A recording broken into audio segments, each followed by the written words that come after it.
শীতের দিনে রোদে বসে ভাত খেতে কিন্তু ভীষণ ভালো লাগে। তো হ্যালো এভরিওয়ান, কেমন আছো সবাই? আশা করি সবাই ভালো আছো। তোমাদের ভালোবাসায় আমিও অনেক ভালো আছি। এখন বাজে দুপুর 1টার মতো। প্রায় ব্লগে সকালবেলা কি করি না করি সেগুলো শেয়ার করি, আর নয়তো রাতের বেলা কি রান্না করলাম না করলাম সেগুলো শেয়ার করি। তবে আজকে দুপুরবেলা থেকে ব্লগটাকে শুরু করলাম। তো আজকে দুপুরবেলা একদমই ভাত খেতে ইচ্ছা করছিল না, আর রিকুও নাই বাড়িতে। রিকু গেছিল শিলিগুড়িতে দোকানের মাল আনার জন্য। আস্তে আস্তে প্রায় সন্ধ্যা 6টার মতো বেজে যাবে। তো আমাকে বলছিল দুপুরের টাইমটা খেয়ে নিতে। ওকে ছাড়া না খেতে একদমই ভালো লাগে না। জানো একবার কি হয়েছে, আমি গিয়েছিলাম ভাইয়ের সাথে শিলিগুড়ি, আর ও ছিল বাড়িতে। তো আমি আর ভাই সকাল সকাল বেরিয়েছি। ওকে বলেছিলাম আমরা ওইদিকেই খেয়ে নিব, তুমি বাড়িতে খেয়ে নিও। এই কথা বলে আমি আর ভাই গিয়েছিলাম। সেই আস্তে আস্তে বিকাল 5টার মতো বেজে গেছে। আমরা ওদিকে পিৎজাও খেয়েছিলাম। বাড়িতে এসে শুনি আমি নাই দেখে রিকু সারাদিন ভাত খায়নি, না খেয়ে বসেছিল। এত খারাপ লাগছে আমার, কি বলবো। আর সেদিন থেকে আমিও ওকে ছাড়া ভাত খাই না। মাঝে মধ্যে সকালের খাবার খেয়ে ও শিলিগুড়ি চলে যেত, আর আমি দুপুরের খাবার একদমই খেতাম না, ওর জন্য অপেক্ষা করতাম। এর জন্য বাড়িতে মা বাবা আমার জাগুলো সবাই আমাকে বকাও দিত যে তুই খেয়ে নে, ও শিলিগুড়িতে কিছু খেয়ে নেবে। কিন্তু বিশ্বাস করো ও খেতো না দেখে আমারও খারাপ লাগতো। একদমই খেতে ইচ্ছা করতো না, ওর জন্য বসে থাকতাম দেখে ও আবার মার্কেট থেকে তাড়াতাড়ি চলে আসতো, তখন দুজন মিলে খেতাম। তো আজকে যখন ও আবারও শিলিগুড়ি যাচ্ছিল, তো বারবার করে আমাকে বলে যাচ্ছে তুই কিন্তু খেয়ে নিবি, আমি শিলিগুড়িতে খেয়ে নিব, আর না খেলে না মাথা ঘোরে কেমন একটা লাগে। তো আমি বলছিলাম ঠিক আছে তাহলে তুমি খেয়ে নিও, আমিও খেয়ে নিব। সকালবেলা যেহেতু ভাত খেয়েছি, দুপুরবেলা একদমই ভাত খেতে ইচ্ছা করছিল না। তো ভাইকে বললাম বার্গার এনে দিতে। তো ভাই বললো দুপুর টাইমে কেউ কি বার্গার খায়? তা ভাত না খেতে ইচ্ছা করলে তাহলে বিরিয়ানি খাও। তো যেমন কথা তেমন কাজ, সাথে সাথে ভাই গিয়ে আবার 2 প্যাকেট বিরিয়ানি নিয়ে আসলো।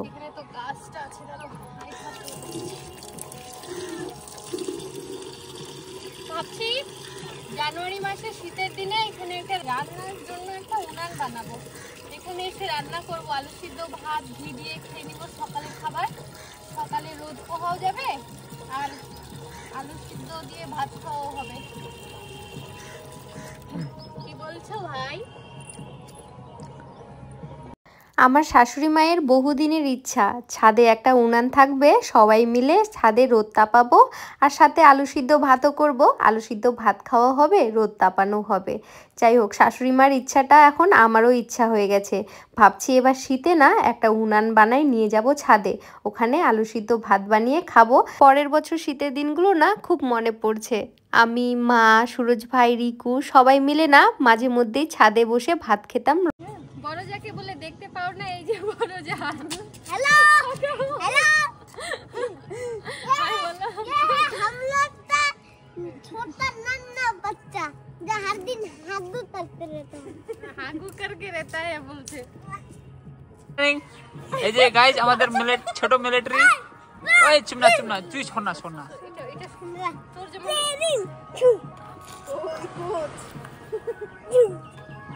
আয় আয় দিকে থাকবে। গুডলো গুডলো আই যাও পড়া দিতে লাগে, ছানি দিতে লাগে। থাক গুডলো আই যাও। করতেছে মাকে দেখে। মা দাঁড়া একটা ফটো তুলি। সেই আসতেছে ফটোটা। নাচো নাচো, ভিডিও ভাইরাল। রানা যাও, ওখানে যাও, ওখানে যাও। রানা এখানে যা না, নাচ কর যা। এইমাত্র স্নান করে মাও আসলো ছাদে চুল শুকোতে, আর ব্যাংপাটি বাজনার আওয়াজ শুনে মাও নাচা শুরু করে দিয়েছে। আর বড়দি আসছে কাপড় উঠাতে, তাই বড়দিকে জোর করে বসিয়ে দিয়েছি ছাদে। ঝালমুড়ি খাচ্ছি, বড়দি খাচ্ছে ঝাল এরকম যে জিভটা মুখে ঢুকে থাকতে চাচ্ছে না, বের হতে চাচ্ছে। সেই কথা বললাম। এই যে আমরা দুজন দেখো গাইস, আমার ছেলেও ঝালমুড়ি খাচ্ছে। দেখছো, এইটুকু বাচ্চা একটা ঝালমুড়ি খায়, এইটুকু বাচ্চা। আমি তো ভাত খাইনি। তোমরা তো লাইট অফ করে দাও। আমি তো ভাতে খাইনি। হ্যাঁ আমি জানি, আর ইচ্ছাও করতেছিল না একা একা খাবো তোকে ছাড়া। হ্যাঁ আমি জানি, আমি তো বিরিয়ানি, আমি জানি তো তুই খাবি না। এই পেটটা কেন খাসনি? এই পেটটা আর চায় না একা একা। কেন খাসনি?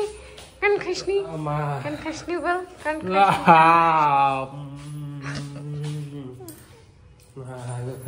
শুনলে তো তোমাদের দাদা ভাইয়ের কথা, আমাকে বারবার করে বলে গেছিল তুমি কিছু খেয়ে নিও, এই কারণে আমি বিরিয়ানি খেয়ে নিচ্ছি। আর এখন শুনছি ও সারাদিন না খেয়ে আছে। জানি না ও এতটা ভালোবাসা থেকে কবে বেরোতে পারবে আর কবে আমাকে ছাড়া কিছু খেতে পারবে। যাই হোক, কি আর করা যায়, এই সময়টা সবার জীবনে আসে, কেউ মানিয়ে নিতে পারে আর কেউ মানিয়ে নিতে পারে না। যাই হোক, ও কবে মানিয়ে নিতে পারবে সেটা তো আমার জানা নেই। এখন আমি তাড়াতাড়ি করে ওকে চা করে দিলাম, বললাম ভাত খেতে, বলছে এখন যেহেতু সন্ধ্যার টাইম এখন আর ভাত না খাই, আর আমার হালকা সর্দিও লাগছে, পারলে তুমি আমাকে রাতের বেলা রুটি করে দিও। আর ফ্রিজে রাখা চানা ছিল, তো চানাগুলোও বানাতে বলছিল। তো আমি ভাবছি ঠিক আছে, তাহলে তাড়াতাড়ি দোকান থেকে এসো, আমি রুটি আর চানা করে রাখবো। তো এখন 6টার মতো বাজে, আমি রান্নাঘরে চলে আসি রান্না করতে। মাকেও বললাম রুটি খাবে নাকি, মা বলছে হ্যাঁ আমারও তো সর্দি লাগছে, তাহলে আমার জন্য বানাইও। তো আমি এখন রিকুর আর মার জন্য রুটি বানাবো। প্রেসার কুকারে চানার সাথে সাথে আলু দুটাও সিদ্ধ করে নিয়েছি, আর এদিকে কড়াই বসিয়ে আলুগুলোকে এখন ভাজবো। আর ওদিকে পেঁয়াজও কেটে রেখেছি, আর তার সাথে টমেটো, আদা আর রসুন, কাঁচা লঙ্কার একটা পেস্ট করে রেখেছি, ওই পেস্টটা দিয়েই বানাবো। চলো আলুটাতে এবার লবণ হলুদ দিয়ে নিই। লবণ হলুদ দিয়ে ভালো করে ভেজে নিব লাল লাল করে। আলু ভাজা হয়ে গেলে আলুটা উঠিয়ে নিয়ে ওই তেলেই দিয়ে দিলাম ফোড়নের জন্য শুকনো লঙ্কা, আর দিলাম গোটা গরম মশলা, সাথে দিলাম 2টা তেজপাতা। মাংসের তেল হলে ভালো হতো, কিন্তু এখন আর কে যাবে, রিকুর, সুরজ ভাই সবাই তো এখন দোকানে আছে। যাই হোক, ঘরে যা যা আছে সেগুলো দিয়েই বানাবো। রিকু আবার থেতো করা রসুন পছন্দ করে, তাই আজকে থেতো করা রসুনও দিলাম কয়েকটা, আর ওতে দিয়ে দিলাম এবার পেঁয়াজ কুচি। ভালো করে এবার ভেজে নিব লাল লাল করে।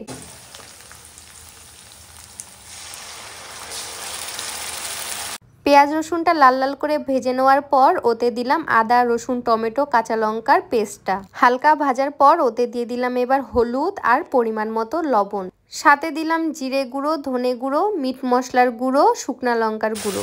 সবগুলো মশলা দেওয়ার পর হালকা কষে নিব। কষে নেওয়ার পর ওতে দিয়ে দিব সিদ্ধ করে রাখা চানাগুলো।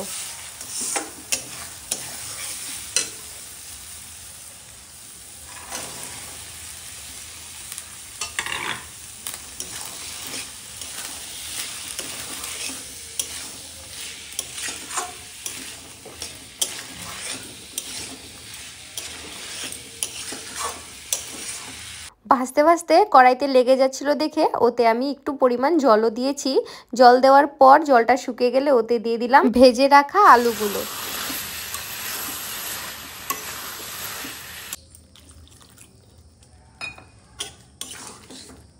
যেহেতু রুটি দিয়ে খাবে তাই হালকা হালকা ঝোল করব দেখে ওর মধ্যে দিয়ে দিলাম জল। এবার জল দিয়ে ওটা ফুটতে দিয়েছি, আর এদিকে 2টার মতো ডিম ফেটে নিলাম। রুটির সাথে 2টা ডিম ভেজে দিলে খুশি হয়ে যাবে, তাই 2টা ডিম ফাটিয়ে রাখলাম। আর ওদিকে আমার চানাটা হয়ে গেছে, এবার গরম মশলা আর ঘি দিয়ে নামিয়ে দিব। চলো এদিকে চানাটা ঢেকে রাখি, আর ওদিকে আস্তে আস্তে রুটিগুলো এবার ভেজে নিব। চানার সাথে সাথে কিন্তু কয়েকটা রুটি আমি আগেই ভেজে নিয়েছি, এখন 4টার মতো আছে। চলো এই 4টাও ভেজে নিই। ওইদিকে রিকুও চলে আসে দোকান থেকে, ও ফ্রেশ হতে গেল, ফ্রেশ হয়ে আসলেই ওকে খেতে দিব। আর আমি কিন্তু একদমই গোল রুটি বানাতে পারি না, তারপরেও চেষ্টা করি গোল বানানোর। কোনোটা হয় আর কোনোটা তো বেঁকে যায়। আমার শাশুড়ি মা আবার তেল ভাজা রুটি পছন্দ করে, আর আশীর্বাদ আটাগুলো না তেল দিয়ে ভাজলে একদমই ভালো লাগে না খেতে, তাই সেঁকা রুটি বানাচ্ছি। কিন্তু রিকু আবার সেঁকা রুটি পছন্দ করে, তেল ভাজা রুটিও একদমই পছন্দ করে না। আর এদিকে দেখো রুটিটা কি সুন্দর ফুলে গেছে। রুটি ভাজতে আমার ভালোই লাগে, তবে একা ভাজলে না খুবই বিরক্ত লাগে, বেলো ভাজো।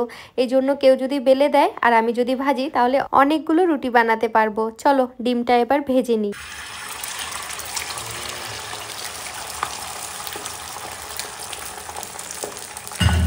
ডিমটা ভাজা হলো, এবার রিকুকে খাবারটা বেড়ে দিই।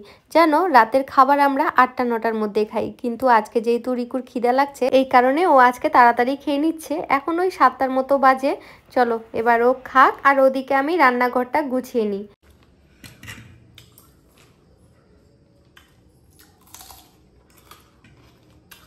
চলো গাইস, আজকের ব্লগটা তাহলে এখানেই শেষ করি। ভালো লাগলে লাইক, কমেন্ট, শেয়ার অবশ্যই করো। দেখা হবে পরের একটি ব্লগে। টাটা, ভালো থেকো সবাই।